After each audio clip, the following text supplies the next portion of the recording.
Stephanie Lazarus charged with premeditated murder with the special circumstance of murder in commission of a burglary. If she's convicted, she could face the death penalty. She's pleaded not guilty and is being held on a $10 million bail. Joining me tonight, HLN law enforcement analyst Mike Brooks, attorney Tanya Acker, and criminal defense attorney John Manuelian. Thank you all for being here. John Manuelian, how about the interrogation tape? If you were representing Detective Lazarus, would you be concerned about her reaction to these questions? How did she come across to you?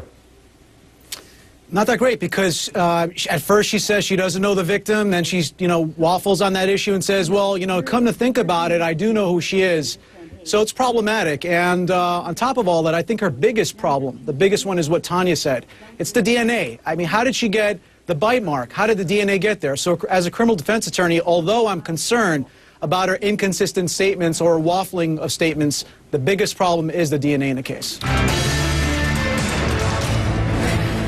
Yes, there was some DNA collected at the scene back 23 years ago. That envelope was lost for many years. They couldn't find it. There were several searches for it. They couldn't find it. The judge heard that when that envelope was found, and by the way, potentially it was lost for up to 16 years. There's no record of it. When it was found, it clearly had been altered. That envelope was found with a hole in it. What I want people to remember is that DNA proof will be significantly hashed out at the trial. Keep an open mind on that evidence when you do that. Sounds like an opening statement, but that was Stephanie Lazarus' brother, Stephen, in a video that he posted on YouTube supporting his sister. Now, we know detectives arrested his sister after DNA evidence linked her to the victim. Remember, the victim was bitten. In his video, Stephen says there was testimony in a pretrial hearing that the evidence envelope was tampered with. Could this alleged tampering have really changed what was inside? John Manuelian, that is a criminal defense attorney's dream, isn't it? If you've got a piece of evidence that somehow you may be able to demonstrate has been somehow tampered with. Doesn't this remind you of the OJ case, where the glove wasn't used to pick up the evidence and they disputed that? Absolutely. This is huge. This is going to be the battle of the experts. As a criminal defense attorney, you want to get an expert to say the evidence wasn't properly collected, therefore the DNA results cannot be reliable. John Manuelian, here's the other thing that the defense has to work with, and that's the fact that police were looking elsewhere for the longest time and were convinced that it was these other two robbers who did it, these other two thieves who were never caught. So they could point the finger there at trial as well. Absolutely, and that's what you want to do. You want to say that this was a sloppy investigation. They originally thought it was two robbers. They were wrong. Then they thought it was my client, Stephanie Lazarus, and you have DNA issues, and you raise that as reasonable doubt. Remember, the name of the game is reasonable doubt, the highest level of certainty required under law. They need an abiding conviction to convict this person. And if they don't have an abiding conviction, she's going to walk. And we've got breaking news tonight. Casey Anthony's defense team has just filed an appeal on her probation ruling.